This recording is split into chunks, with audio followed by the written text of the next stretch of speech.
السلام عليكم، بونجور ا تو الموند. اليوم عندي لكم واحد الموضوع مهم بزاف.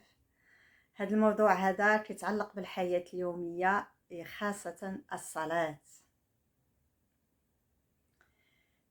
من خلال لا فورماسيون ديالي ديال لا سوفرولوجي اكتشفت واحد النقاط مهمين وبديت كنطبقهم في الصلاة ديالي.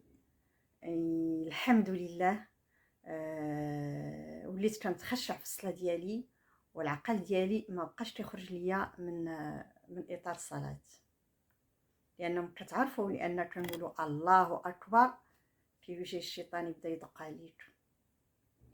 اذا الا طبقتوا هاد النقط هادو ان شاء الله الباب ما غيتحلش الشيطان، وغنصليو صلاتنا ان شاء الله متخشعين وغنستافدوا من الصلاه ديالنا. وكتعرفوا بان كاينين دراسات علميه اللي كتاكد بان الصلاه عندها فوائد كثيره في علاج عده امراض.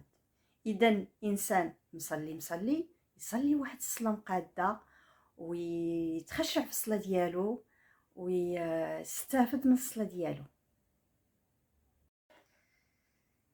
كيف كتعرفوا بأن الصلاة راها سعادة، راها نصر، راها فلاح. الرسول صلى الله عليه وسلم كان كيقول لبلال: أرحنا يا بلال. سي ان طون دو بوز باش نخرجوا من المشاكل والهم ديال الدنيا.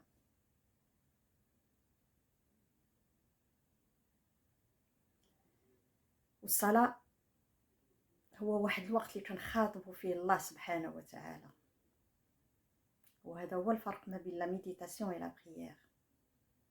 لا ميديتاسيون كتجاوب مع النفس ديالك. ما ننصحش الناس اللي كيديروا اللي عندهم انهيار عصبي يديروا لا ميديتاسيون، لان لا ميديتاسيون كتفيق لابستار، لا ماشين كتبدا الدور. فالانسان الا قلق عليه بالصلاه. الحسن البصري رضي الله عنه قال: هنيئا لك يا ابن آدم إذا أردت أن تكلم الله فأحرم بالصلاة، وإذا أردت أن يكلمك الله فعليك بقراءة القرآن. والخشوع هو روح الصلاة. إلا بغيتوا تستافدوا من الصلاة ديالكم وأنكم خصكم تخشعوا. ورا ربي سبحانه وتعالى دار لنا الصلاة 5 مرات في النهار. راه إليا إن غيزون بوغ سا، راه كاين سبب علاش دار لنا 5 مرات في النهار. راني تعلمت في لا سوفرولوجي الحاجه ما كدارش غير مره وجوج وصافي كنوصلوا لواحد النتيجه. راه سي لا ريبيتيسيون، راه التكرار. راه هذاك التكرار هو اللي كيؤدي الى الانسجام، كي نوزومين على لارموني. ونتمنى هاد لا فيديو ان شاء الله كيف ساعدني يساعدكم على التخشع ان شاء الله في الصلاه ديالكم. النقطه الاولى اللي غنناقشها معكم كتعلق بالوضوء. الاكتشاف ديالي في لا فورماسيون ديال لا سوفرولوجي. النهار الاول ديال لا فورماسيون ديال لا سوفرولوجي كنكتشف هاد النقطه هادي.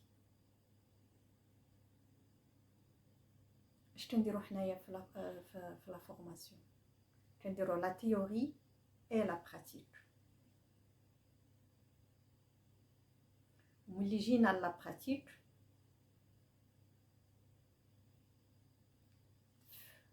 في جميع الحصص ديال لا براتيك حسب لا فورماسيون ديالي كنديرو دائما الطهارة بالطاقة.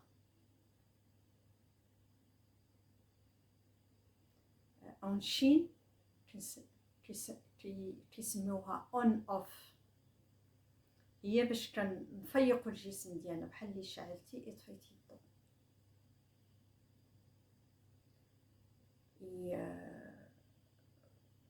الطهارة بالطاقة كيفاش كنستعملوها في لا سوفولوجي؟ كنديرو مساج، علاش كنسميوها تواليت انرجيتيك؟ باسكو اون كري د لينيرجي. كنديرو مساج 3 المرات في ايدينا ما بين صبعانا، الداخل ديال الودنين ديالنا وخارج الودنين ديالنا، دونك نفس الطريقه ديال الوضوء. الراس كنهبطوا الوجه، نهبطوا العنق، العنق حنا مكنديروش في الوضوء، كنهبطوا الدرعيات، كنهبطوا حتى الصبعان ديال رجلينا، كنديروا التخليل ما بين الصبعان ديال رجلينا. شوفوا هاد الناس هادو شافونا كنصوموا، داروا دراسة للصيام ولقاو بان عنده فوائد وبداو كيصوموا. شافونا ان ملي كنمشيو نبغيو نديرو الصلاه ديالنا كنتوضاو، داروا دراسه لهاد الطريقه ديال الوضوء ديالنا ولقاو بان عندها فوائد وبداو كيستعملوها بوغ لو بيان ناتر ديال الانسان.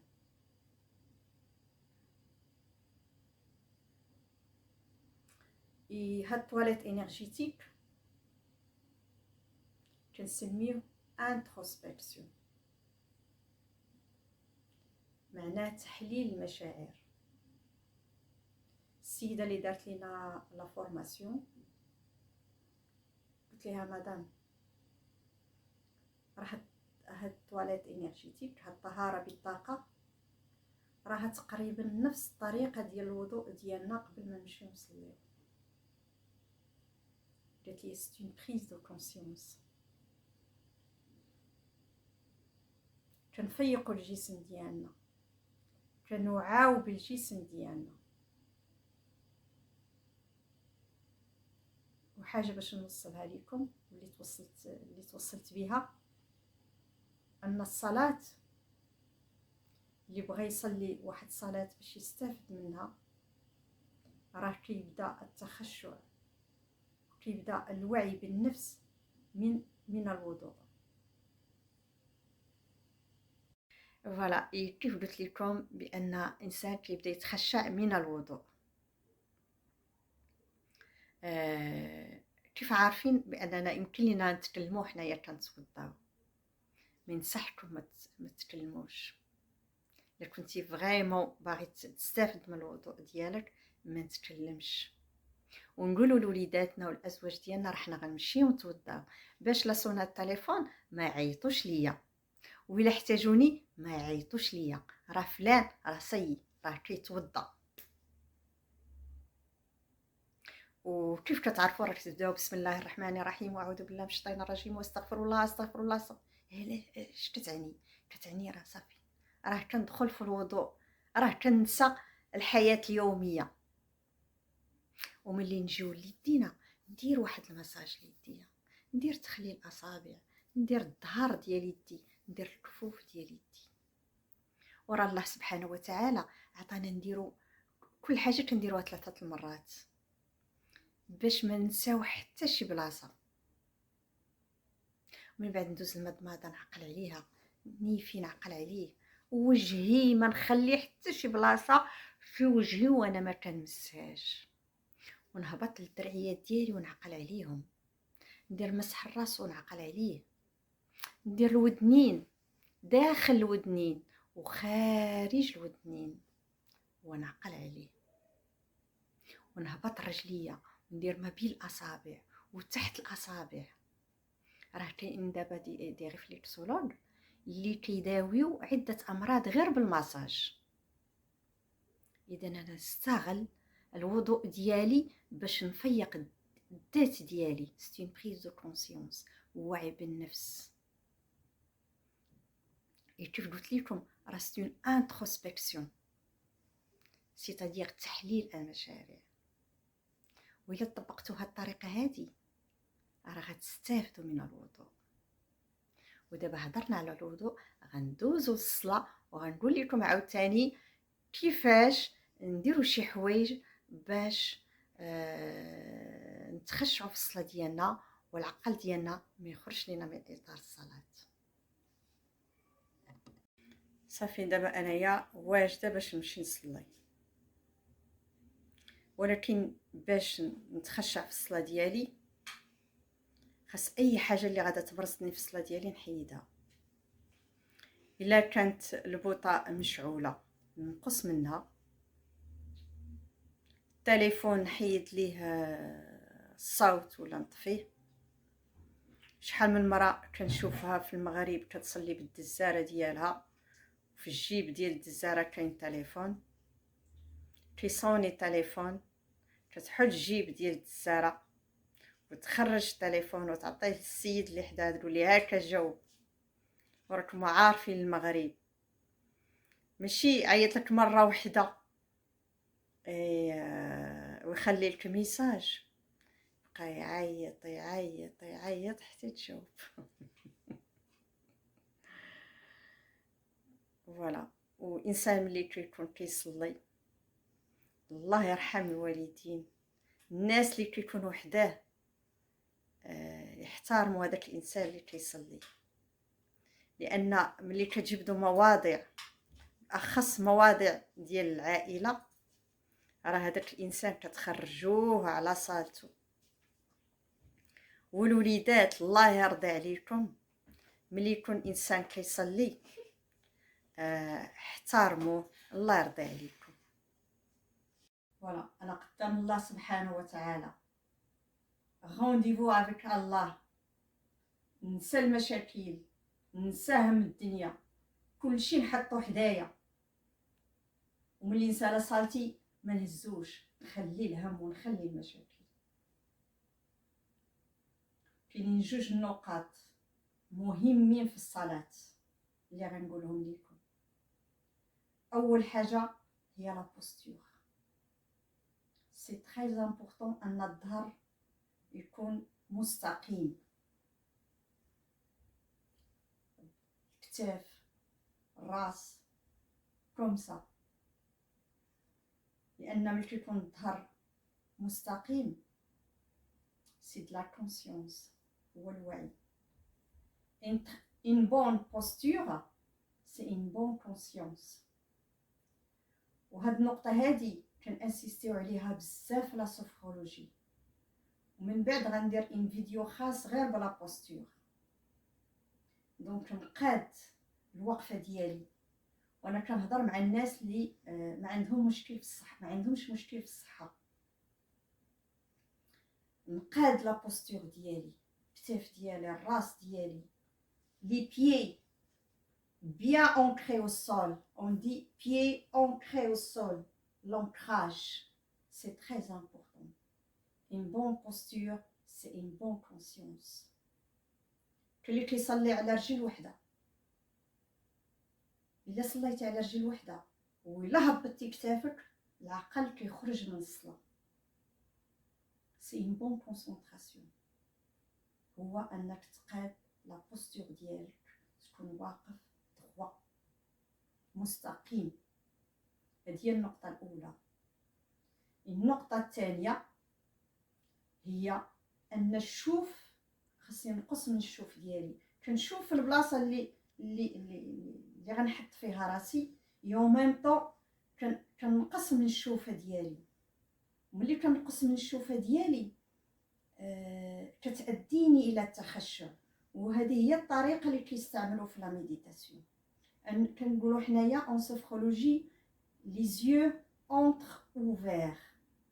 ملي كتنقص من الشوفه ديالك كتخشع بالزربه.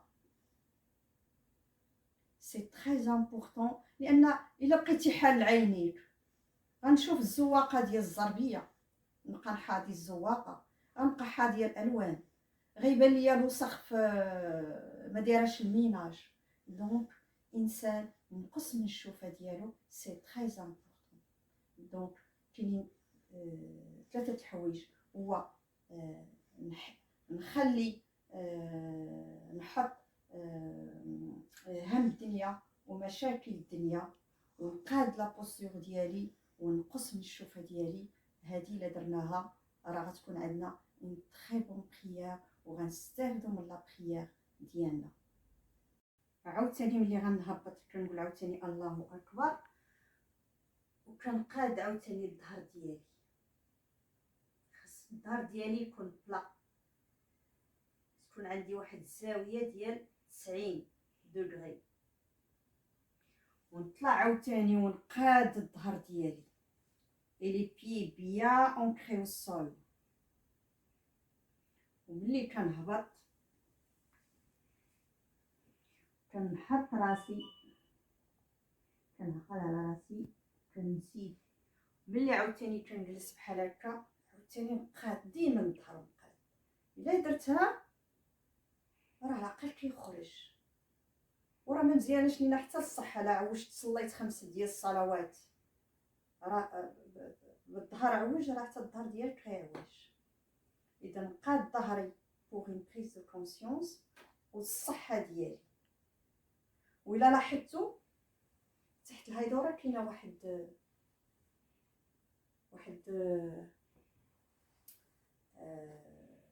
واحد لا كوفرتور ديال الدراري الصغار. علاش دايراها؟ باش البلاصه اللي نصلي فيها خصها تكون كونفورطابل، باش يمكن ليا نتخشى. لان الا صليت في واحد البلاصه قاصحه وضروني ركابيه راه غنبقى نفكر غير في ركابيه، وغادي نخرج من الصلاه. وكنستغل الفرصه باش نقول السي عبد الرزاق شكرا على هاد الزريبيه اللي جبتي ليا. تحيه ليك وتحيه لناديه، تحيه للعائله ديالك، وكنتمنى من الله سبحانه وتعالى يتقبل الصلاه ديالي والصلاه ديالكم، ونستافدوا من الصلاه ديالنا ان شاء الله يا رب العالمين.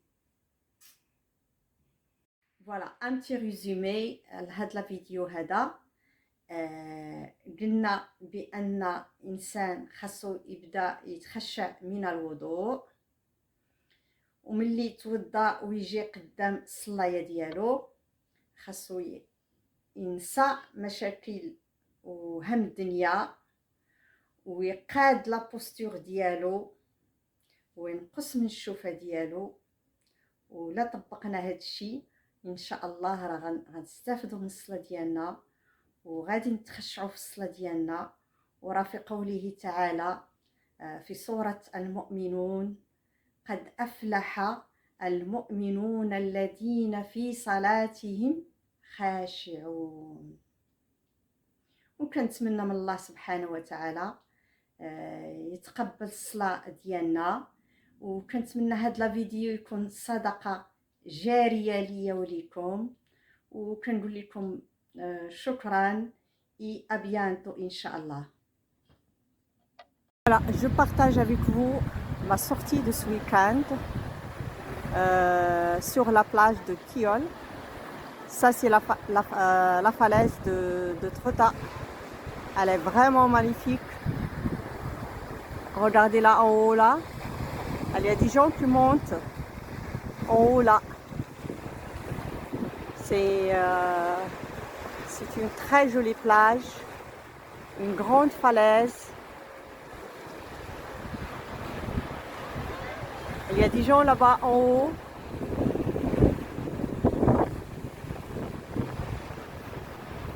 C'est une plage avec des galets, des rochers.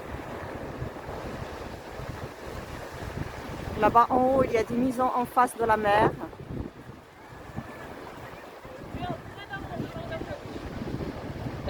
Ça, c'est l'autre côté de la plage. Comme vous voyez, il y a des gens aussi en haut là-bas qui montent.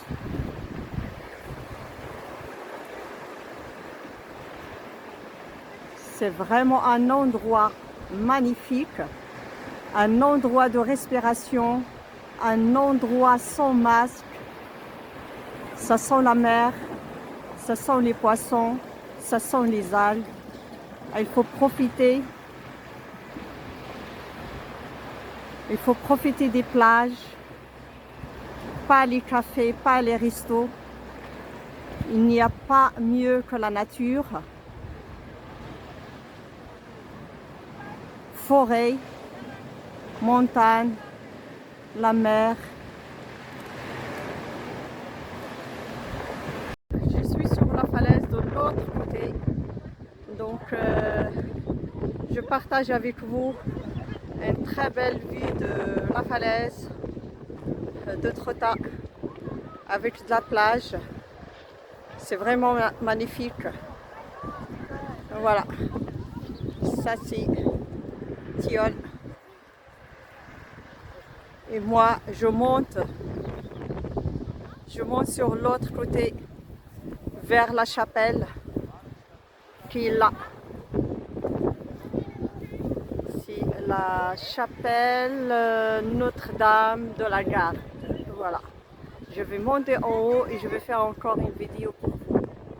Je partage encore un autre endroit de l'autre côté de la chapelle de Notre-Dame de la Garde. Et là-bas sur la plage, comme vous voyez, il y a une femme avec une robe. C'est pour faire des photos pour son mariage. Voilà. Voilà. La mer.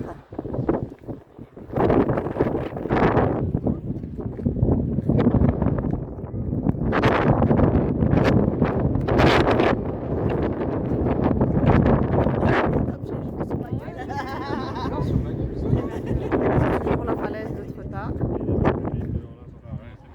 Ça c'est Tilleul. Clem, s'il te plaît. Voilà. Moi, tant pis, moi je vais manger.